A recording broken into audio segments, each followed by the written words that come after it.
Hey, what's going on YouTube? I'm Wayne, this is Wayne's Fish World. You guys probably wondering, what in the world happened to your fish?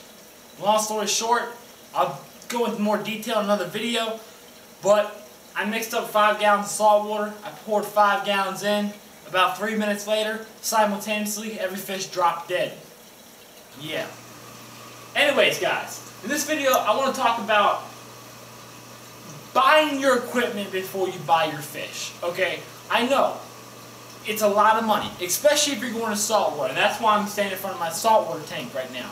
It's a lot of money up front, but I'm telling you, it's going to be better in the long run to get everything beforehand rather than getting your fish and needing this and needing that and needing this. And I've learned it the hard way. I'm talking from experience. I'm not just being hypocritical. I mean, well, I am actually, because I actually didn't have the proper equipment before getting the fish, and I've learned the lesson. So I'm teaching you guys from a guy who made that mistake. It's going to be so much easier if you buy the equipment before you buy the fish.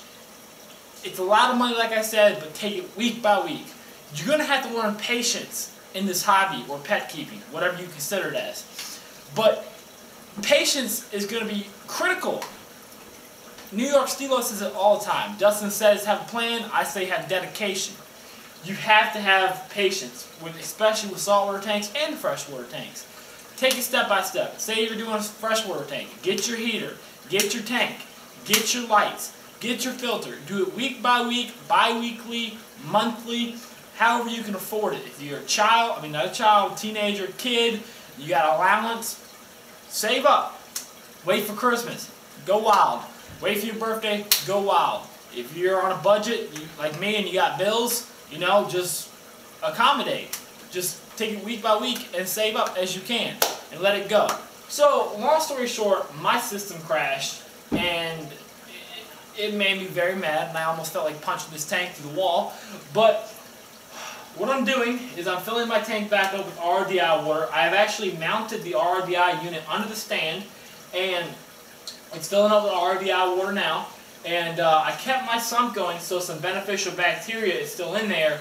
And when I mix the salt water, I let this thing drain and soak in fresh water for about a week. But when I mix this back with salt with my WP-40, when I mix the salt ratio back up and kick it back on, it should cycle pretty quick. But what I'm going to do before any fish goes in here, before the cycle even starts, they're on their way now in the mail. I'm hooking a UV light up on one of these studs, and then I'm also going to mount a phosphate reactor 152 little fishes in here to control phosphates. Because even though my phosphates were low in this tank, I always had a cyanobacteria and a hair algae problem, because even though they were low, they were still lingering. So I'm installing a reactor. You can cheat and go ahead and put media through a bag, but you know what?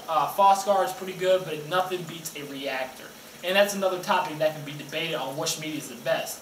Anyways guys, take it from a guy who learned the hard way, and a lot of people out there like me have learned the hard way. Buy your equipment before you buy your fish. Take the time, you owe it to your fish. You want to sit back without headaches and enjoy this. You're going to have headaches if you struggle.